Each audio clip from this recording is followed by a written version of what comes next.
Il y a 15 jours, le nonce apostolique m'a invité à le rejoindre à Paris pour m'annoncer que le pape François me nommait évêque auxiliaire de Rennes. Ma première réaction a été de constater que le moment était mal choisi, dans le sens où un prêtre de l'équipe pastorale à la paroisse de Chaland venait de m'annoncer lui-même son départ. Il était prêtre coréen et il avait énormément de difficultés à la langue française. Et donc voilà, donc je me disais, à entendre l'appel du pape, je me disais, mais oui, mais s'il y en a déjà un qui part, s'il y en a deux, ça va être difficile pour la paroisse. Bon, on m'a rapidement dit, c'est pas ton problème, donc voilà, si tu n'as pas d'autre obstacle, dis oui. Donc j'ai consulté qui je devais consulter, et puis j'ai rapidement dit oui, me rendant disponible à l'appel de Dieu, d'autant plus que dans la nuit, j'avais peu dormi, et me revenait cet évangile de l'obole de la veuve pauvre, cette femme qui vient au temple et qui donne tout ce qu'elle a, et même le nécessaire. Alors qui étais-je moi pour retenir quoi que ce soit? Je voulais devenir médecin, et rapidement, dans une maison diocésaine pour lycéens, j'ai découvert que l'appel du Seigneur pouvait retentir dans la vie des jeunes. Et donc, au bout d'un certain temps, méditation, lors d'un pèlerinage à Ars, devant le Saint-Sacrement, j'ai dit oui au Seigneur en lui disant, écoute, moi je te remets ma vie, conduis-moi et si tu le veux bien, rends-moi heureux, moi j'essaierai d'être à ton service. Voilà. Et donc, j'ai fait mon cursus au séminaire de d'Angers et Nantes, ordonné en 92. Et puis, Monseigneur Garnier, notre évêque à ce moment-là, m'a envoyé au Sable d'Olonne pour 6 premières années de ministère. J'ai été beaucoup en catéchèse pour les enfants, donc à la fois au niveau diocésain et à la fois en paroisse. Et puis ensuite, on m'a confié la responsabilité de la pastorale des jeunes. Et donc, avec des laïcs, nous avons préparé les Journées mondiales de la jeunesse à Cologne et à Sydney. Et puis la dernière partie de ce ministère, c'était auprès des évêques, puisqu'ils m'ont nommé vicaire épiscopal et ensuite vicaire général. Je demandais à devenir curé et au bout d'un an, Monseigneur Jacolin m'a confié cette belle paroisse de Chaland où je suis depuis 3 ans. Ma vocation, c'est d'avoir été séduit par le Christ. J'étais très sensible à au moins 2 passages dans l'Évangile. Le premier, quand la femme pécheresse vient pleurer son péché au pied du Christ, et lui-même dit, parce qu'elle a beaucoup aimé, il lui sera beaucoup pardonné. Et moi, dans mon adolescence, j'avais une vive conscience de mon péché.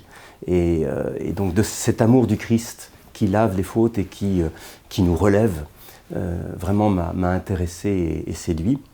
Et puis le deuxième passage, c'est au bord du lac, quand le ressuscité interpelle Pierre, « Pierre, m'aimes-tu » J'étais allé trouver mon accompagnateur spirituel pour lui dire ce texte-là retentit fortement en moi.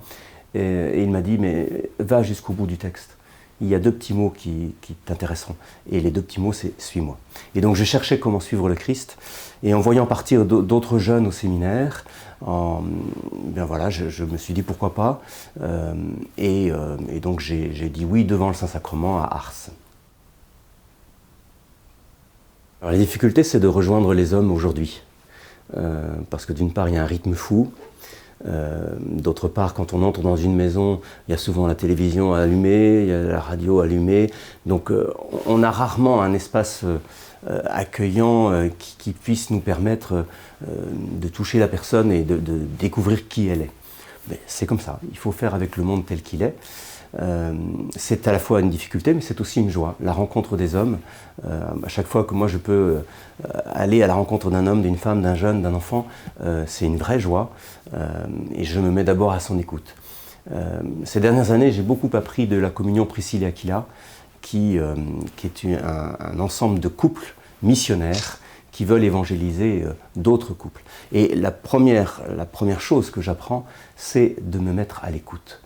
Je ne peux pas parler du Christ si je ne vois pas où en est la personne, ce qu'elle traverse à ce moment-là de sa vie.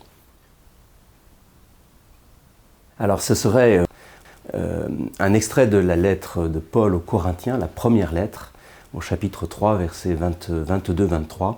« Tout est à vous, mais vous, vous êtes au Christ et le Christ est à Dieu.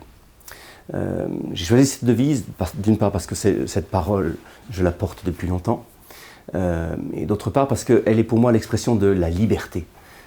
Tout est à vous, voilà. Vous avez tout entre vos mains, faites pour le meilleur. Et puis, avec cette orientation, vous êtes au Christ et le Christ est à Dieu, c'est notre baptême. Nous avons été consacrés pour le Christ dans notre baptême, pour être à sa ressemblance, et puis il nous oriente lui-même vers Dieu qui nous aime. Alors je suis triste de quitter les Chalandais et tous les habitants du pays de Chaland parce que c'était vraiment un lieu où je m'épanouissais. J'ai trop peu fait, ça je le reconnais. Je demande pardon à ceux que j'aurais pu blesser parce que justement j'ai manqué un rendez-vous, j'ai pas répondu à un appel. Mais je sais, en connaissant justement le peuple de Dieu ici, qu'ils ont toutes les ressources en eux pour pouvoir continuer. Monseigneur Jacolin m'a assuré qu'il leur donnerait rapidement un nouveau pasteur, et donc je suis confiant. Concernant les habitants d'Ille-et-Vilaine, d'abord je voudrais qu'ils me guident dans la découverte de leur diocèse. Bien sûr, je suis allé à Rennes pour des réunions, mais je ne connais pas profondément, intimement ce département. Je vais être guidé par Monseigneur d'Ornelas, donc pour moi c'est une vraie chance. Et j'attends des chrétiens qu'ils m'accueillent tel que je ne suis pas parfait, ils verront rapidement mes défauts, mais j'essaierai de donner le meilleur de moi-même.